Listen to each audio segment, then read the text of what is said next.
பக்கத்துல சொன்னு சொல்றேன்ல. நீ பண்ணது மட்டும் கரெக்டா? நீ லவ் பண்ணா நான் உடனே லவ் பண்றேன்னு சொல்லிடணுமா? ஊர் உலகத்துல பொண்ணுங்க அவங்க லவ் பண்றவங்கள எப்படி எல்லாம் திட்டுறாளுங்க. என் ஃப்ரெண்ட் ஒருத்தி அவளை லவ் பண்ணவன போலீஸ்ல மாட்டி விட்டா.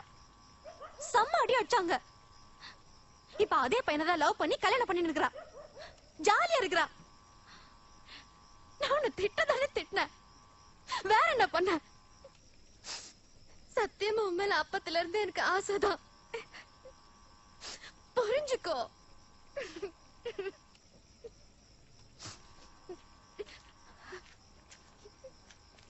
என்னத்துக்கு அழுகுற இப்போ? என்ன கல்யாணம் பண்ணிக்கிறியா? எப்போ? வா இப்பயே வா, தாலி கட்டு. அப்போ ஒரு முத்தம் கொடு. ஐயா வாய் போடா. போடா. அம்மா அம்மா வந்துட போறாங்க. போ.